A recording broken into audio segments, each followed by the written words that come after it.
Et yo les gars, donc aujourd'hui, petite vidéo, il faut que je regarde l'objectif quand même. On va faire l'exercice 2 du TD3, calcul du champ électrique. Alors exercice 2, théorème de Gauss, champ et potentiel d'un cylindre uniformément chargé en volume. Voilà, bon je vous drop l'énoncé. Bon après c'est miroiré, hein, donc bon voilà, ok, je vais vous lire. Donc on va le résoudre, et après, bah voilà en fait, on va le résoudre tout simplement. Donc exercice 2, voilà. Un cylindre infini d'axe OZ et de rayon A est uniformément chargé en volume. On note ρ, la densité volumique de charge. Donc je vais déjà dessiner un cylindre infini. Bon, après j'ai fait le TD hier, donc ça aide aussi, hein. Mais voilà. Ok. Et après on va dire qu'il continue, quoi. Voilà. Donc ça c'est mon cylindre infini. Voilà, j'espère que vous captez bien. Après on fait quoi? D'axe OZ. Oui, d'axe OZ. Enfin, quand même. Un petit vecteur. Je l'ai pas mis sur l'exercice avant, le vecteur, là. Ah ouais, je l'ai pas mis. Ok. Je sais même pas s'il faut mettre un vecteur. Calculer le champ en tout point de l'espace. Le champ est-il continu à la surface du cylindre? Pour cela, on va faire une surface de Gauss. C'est quoi une surface de Gauss? C'est un truc qui va par-dessus et qui va en fait nous aider. Voilà. Donc là, c'est un cylindre. Donc je refais un cylindre, mais qui est plus grand en fait. Enfin, en fait, peu importe. Bon, il y aura les deux cas de toute façon. Voilà. Voilà, nickel. Ok. Voici ma surface de Gauss. Voilà. J'espère que vous trouvez ça pas mal. Donc en tout point de l'espace. Donc, alors il faut le calculer à un point en fait qui est sur la surface de Gauss. Donc moi je vais mettre mon point à l'extrémité du cylindre que je vais appeler M. Le champ électrique, on va le faire partir à droite, en fait, voilà, tout simplement. Parce que c'est un cylindre et que il est infini, donc c'est sûr que les trucs ils vont partir comme ça sur les côtés. Hop, hop, hop, hop, hop. Bon après, on n'a pas la charge. En théorie, il pourrait partir aussi vers le centre s'il était chargé négativement, mais là on va admettre qu'il est chargé positivement en fait. C'est comme on veut. Théorème de Gauss, intégrale double sur la surface de E scalaire ds, donc la surface, ça me gratte un peu là, je sais pas ce qui se passe, égale q int, donc alors c'est les charges qui sont à l'intérieur de la surface, sur epsilon 0, voilà, tout simplement en fait, tout simplement. Donc après, bon le champ est continu, on verra ça tout à l'heure. On va placer les, en fait ds ici, il y en a plusieurs, donc ils sont perpendiculaires à la surface. Donc il y en a un ici, ds1, je vais vous montrer après, vous inquiétez pas. Il y en a un ici, ds2. Voilà, donc déjà je vous montre où ils sont. ds, alors là c'est pas ouf parce que c'est un miroir, mais ds2 c'est là, il est vers le haut. En gros il est en haut du cylindre, enfin en haut de notre cylindre de Gauss. Et là c'est ds1, qui est collinéaire au champ électrique. Donc on a dans notre... allez, j'ai pas noté le rayon du cylindre. Donc déjà il y a deux cas. Là on va le faire dans le cas où... est-ce que... Alors juste, je regarde juste un truc. Où est ma feuille? Où est ma feuille? Exercice 2, c'est quoi ça? Mais non, ça c'est ce que je fais, faut pas que je regarde. Ok, donc nous on est là, garçon. Voilà, donc c'est ça en fait. On appelle bien en fait la distance entre le point M et le centre du cylindre, on l'appelle R. Maintenant on peut calculer les produits scalaires. Donc il y en a un qui sera nul parce qu'on a E qui est comme ça et ds2 qui est comme ça, donc c'est perpendiculaire, donc ça vaut 0. Donc celui-là on s'en fiche. Et donc du coup on va faire dans le cas où R, notre distance entre M et le centre du cylindre est plus grand, K ou R est plus grand que A, qui est le rayon du cylindre de base.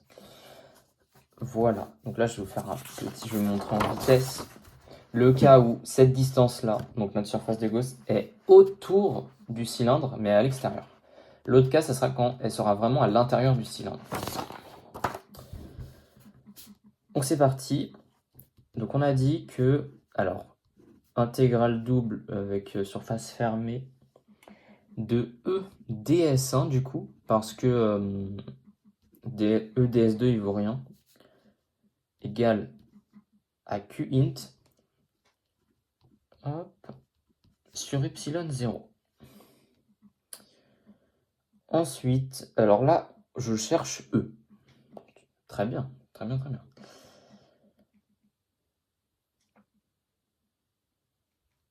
Déjà, Qint, enfin, je regarde un peu le TD. C'est toutes les charges qu'il y a dedans, et donc c'est Q en fait. Donc on peut l'appeler aussi D de Q égale, alors là, c'est un volume en fait, donc densité volumique de charge c'est ρ, d, dV, voilà, ρ dV, et bah voilà en fait, et dV en fait c'est le volume, laissez-moi réfléchir, du cylindre. C'est le volume du cylindre, parce que c'est là qu'il y a les charges. Dans notre surface de Gauss, il n'y a pas de volume, donc on ne fait pas le volume du cylindre de Gauss. Donc on a alors, double intégrale comme d'hab, ds1, c'est égal à ρ. Et alors attends, là je vais m'aider un petit peu parce que le dV, je sais que j'ai eu un petit souci avec ça. Donc, pardon. C'est pas ρdV, c'est ρv en fait, parce que nous on a juste Q normal. Donc ρv et V, voilà, volume du cylindre de base. C'est exactement ce que je pensais. Donc, bon, honnêtement, je le connais pas. Donc, c'est pi r carré h. Alors, r carré, je dis r carré, mais c'est le rayon du cylindre. Donc, ici, c'est a carré. Donc, pi a carré fois h, la hauteur du cylindre, sur epsilon 0. Maintenant, on sait que ds1, c'est la surface extérieure de notre cylindre de Gauss. Donc, c'est un peu son périmètre. OK, fois la hauteur. Et du coup, c'est 2pi fois le rayon du cylindre fois h. Bah voilà, en fait. Bon, ça, il faudrait que je les apprenne ces formules, parce que c'est vrai que je les connais pas. Mais bon, t'inquiète. Donc on a dit 2pi... J'ai plus, frère. Je fais quoi là? J'ai plus d'eau? Bah j'ai plus d'eau. 2pi r fois h, voilà. Ok, c'est ça. Égale ρ pi a carré h epsilon 0.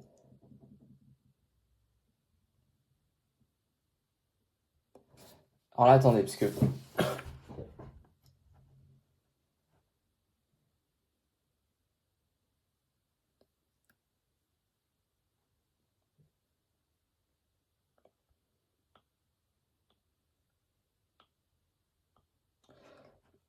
Alors là j'ai juste un petit souci, parce que j'ai une intégrale, et après elle dépop comme ça, sans rien demander en fait.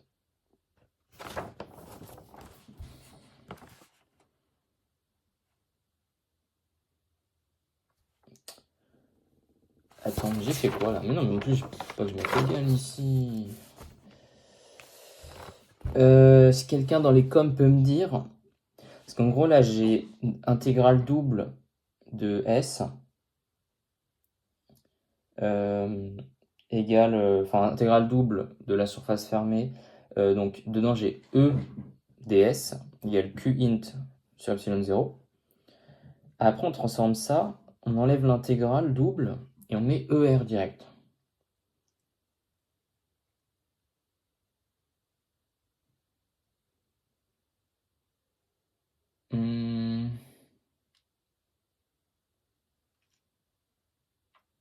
Je crois que c'est parce qu'ici, en fait, E, il dépend juste de R. Et du coup, on écrit ER. Je veux bien dans les coms voilà, que vous me dites un peu si vous savez. Et voilà, ok. Ok, on va écrire ça. Ce sera dans les questions que je vais noter pour demander. Parce que c'est un peu.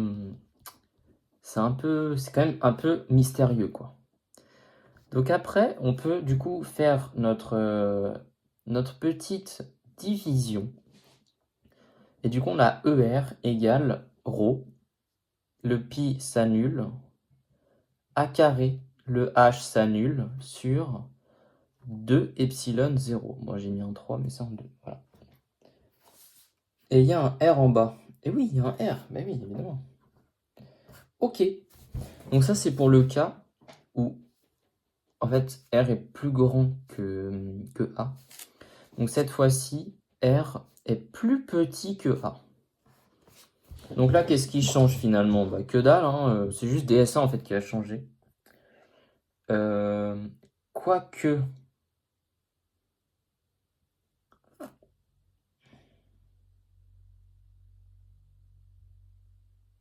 Ouais, c'est ça. Maintenant, les charges, en fait, elles sont plus dans notre cylindre, elles sont dans le cylindre qui est à l'intérieur de notre cylindre, grâce à de la surface de Gauss. Donc maintenant, j'ai E de R fois, pareil, 2pi RH, ça c'est le périmètre de notre cylindre de Gauss.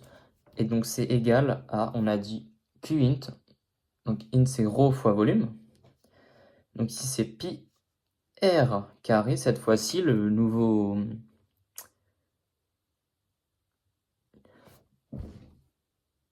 Ouais, le nouveau, en fait, on prend pi r carré parce qu'ici, on prend finalement notre surface de Gauss, mais c'est parce qu'elle est à l'intérieur et qu'on veut que ce qui est à l'intérieur de notre surface de Gauss. Donc, ça, imaginons, c'est, je sais pas, c'est quoi, c'est un stylo? Bah, je sais pas moi. Comment je peux en montrer ça? What the fuck. Imaginons ça, c'est le cylindre comme ça, hop. Et en fait, le cylindre de Gauss, il est, je sais pas comment montrer ça en fait. Il est plus petit et il vient à l'intérieur. Hop. Donc en fait, il n'y aura que dans ce volume-là de cylindre qu'il y aura des charges. Donc c'est pour ça. Donc R carré, on a dit H sur epsilon 0. Et maintenant, on a juste à passer de l'autre côté. C'est un jeu d'enfant. Alors, sur 2 epsilon 0 R. Alors cette fois-ci, il n'y a pas de R au dénominateur, il est en haut. Et il n'y a pas de pi non plus. Il y a un H carré. What the fuck? Oula. Je fais quoi là? Non, j'écris. Attendez, j'écris n'importe quoi. Je vais le passer en dessous, ça sera plus sûr, plus simple. Donc sur 2 pi RH epsilon 0. Et donc le pi il dégage. On a R. Donc pi il bouge, le R il bouge, le H il bouge. On a ρ R sur 2 epsilon 0. Et ben voilà, c'est parfait. C'est parfait. Il faut dire si E est continu à la surface du cylindre. Donc pour ça, en fait, il faut dire est-ce que pour un même rayon, les deux expressions sont pareilles. Donc là, on va prendre un cas qu'on connaît. Donc le cas où on prend R égale A, donc c'est-à-dire où notre surface de Gauss est confondue avec le cylindre de base. Donc on va tenter E1A égale ρA carré sur epsilon 0 A. Donc c'est égal à ρA sur epsilon 0. Et E2A, je fais le calcul dans ma tête.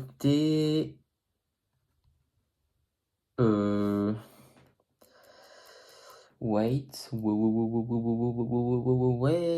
Non, c'est juste que, en fait, Sur mon expression de h, j'ai oublié de réécrire le 2 parce qu'il était vraiment pas bien écrit. Je croyais que c'était une rature et donc c'est bon, c'est pareil. Et donc c'est E est bien continu, car les deux expressions sont similaires. Regardez, en bas de la feuille. E1A ici et E de A là. Bon, on voit pas, mais c'est pareil. Ok. Donc maintenant, on veut le potentiel V en tout point de l'espace en prenant V égale 0 à la surface du cylindre. Ça, c'est la condition initiale. V, pour le trouver, on sait que c'est... J'ai un gros trou de mémoire. C'est moins... Comment ça s'appelle?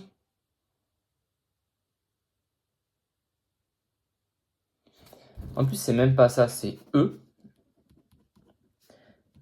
égale moins gradient de V. Ok, voilà.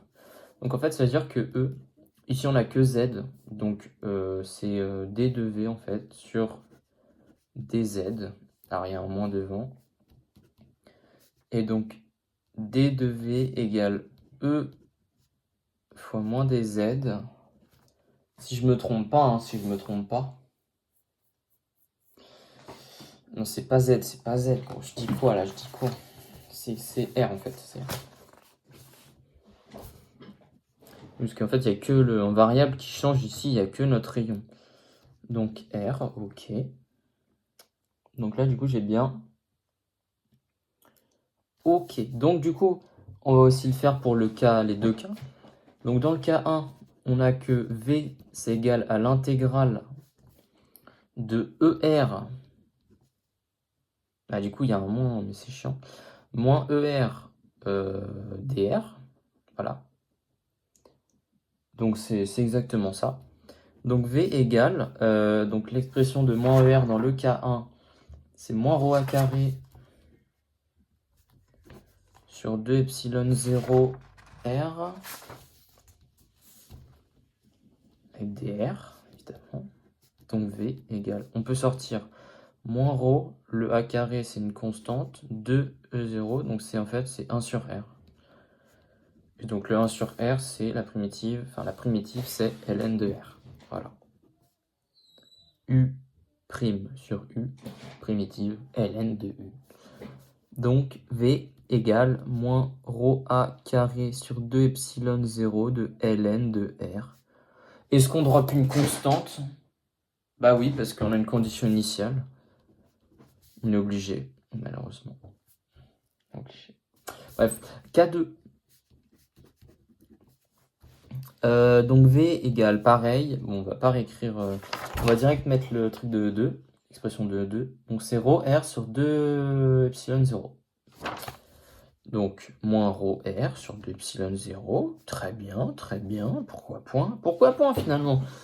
Donc on peut sortir le moins ρ sur 2 epsilon 0. Et donc on a juste l'intégrale de R. Voilà, là on se fout un peu de nous.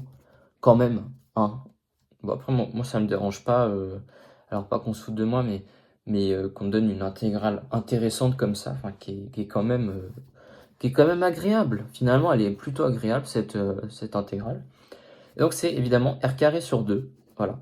Et donc, plus constante, pardon. Et là, maintenant, ça veut dire qu'en fait, on est en moins ρ r carré sur 4 epsilon 0. Vérification, j'ai oublié la constante, on va l'appeler C2 et la première C1.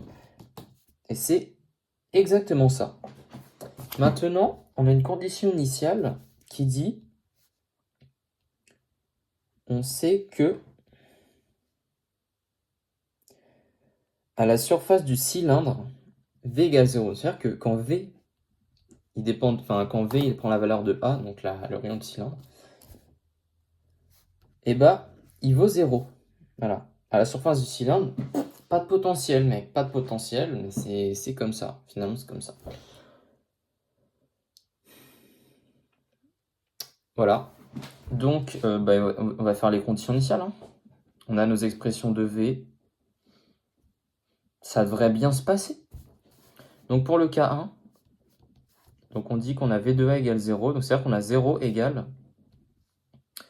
Donc, on remplace les R, attention, par des A. Voilà. Moins ρ de A carré sur 2 epsilon 0 ln de A plus C1. Donc ça veut dire que C1, c'est égal à ρ A carré de 2 epsilon 0 ln de A. Et donc V de R ici, c'est égal à moins ρ A carré de epsilon 0 ln de R plus ρ A carré de epsilon 0 ln de A. Et donc, on peut factoriser ces deux trucs-là. On a ρ A carré sur 2 epsilon 0 de ln de A moins ln de R. Donc, ln de A moins ln de R, ça fait ln de A sur R. Ai-je right? I am right? Je suis extrêmement right. Donc, c'est parfait. Et donc, le cas 2, ça va être un peu pareil. Hein. Cette fois-ci, 0 égale moins ρ R carré sur 4 epsilon 0 plus C2. Donc, c'est pas très compliqué. C2 égale pareil, mais en positif. Merci le signe moins. Et donc, on a V de R égale moins ρ R carré sur 4 epsilon 0 plus ρ R carré sur 4 epsilon 0. Et donc ça, si on veut factoriser, on peut ρ R carré sur 4 epsilon 0 de 1 moins 1. Voilà. C'est tout con, c'est tout con. Ah, pardon, je me suis trompé en plus. Qu'est-ce que j'ai fait là?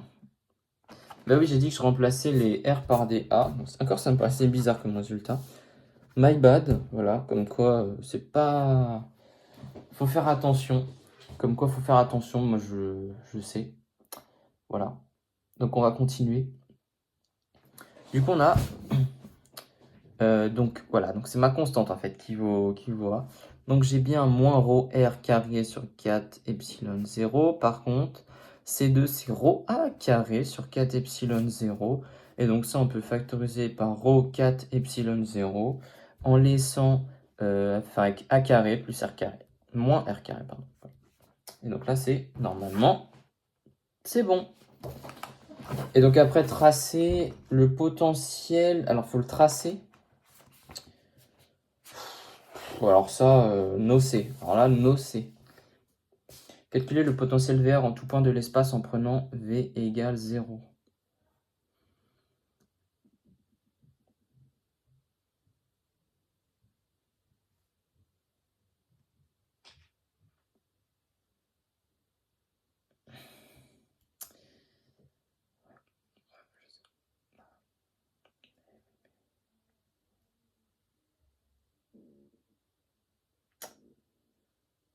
Bah en fait, je vais juste vous montrer la réponse, hein, parce que honnêtement, je sais pas comment il a fait, le prof, il a pas expliqué, donc... En fait, c'est V en fonction de R, et c'est sa valeur quand R... C'est-à-dire qu'en fait, on prend... je sais pas, il a tracé quel cas, il a dû tracer les deux, hein, mais... voilà, donc je vais vous montrer. Donc là, on voit que V, donc ça c'est en fonction de R. Quand R il vaut 0, V il est super grand. Donc c'est-à-dire qu'on a juste un fil comme ça. Et en fait, plus le rayon est grand, alors quand on est à A, c'est égal à 0, ce qu'on a vu. Et plus le rayon est grand, en fait, plus on s'éloigne. Et plus en fait ça fait un peu une fonction inverse, il me semble. Ça ressemble un peu à ça la fonction inverse, je crois. Et donc voilà, tu as un truc, finalement c'est un toboggan. Là, tu es content, hop, tu descends. Mais par contre, là, t'es pas content. Tu vois, tu descends comme ça. Et là, tu vas vite, tu vas vite. Mais là, en fait, après, tu peux plus suivre. T'as plus l'adhérence de la gravité parce que tout simplement, tu vas trop vite et tu vas être propulsé en face. Et donc là, en fait, s'il y a des pics et tout, c'est chaud de fou. Donc c'est pour ça qu'il faut faire attention quand le potentiel, il est vers un... Comment dire? Il est largement au-dessus du rayon du cylindre. Là, faut faire attention parce que sinon tu tombes dans les pics. Voilà. J'espère que vous aurez bien aimé cette vidéo. Enfin, je regarde la caméra un peu. C'était l'exercice 2 nommé le champ et potentiel d'un cylindre uniformément chargé en volume. Voilà, j'espère que vous avez bien aimé et que vous avez compris, même si je peux pas montrer la feuille en fait, parce que tout est en miroir. Et en fait, même si je mettais en autre miroir, je peux pas filmer moi plus l'exercice. Et je pense que c'est quand même plus important de me voir. Donc voilà. Voilà. Ah mais je rigole, hein. Mais j'espère que la vidéo vous aura plu. Et n'hésitez pas dans les commentaires si vous voulez d'autres exercices d'électromagnétisme. Voilà, avec plaisir en vrai. Bon bah je vous dis à plus.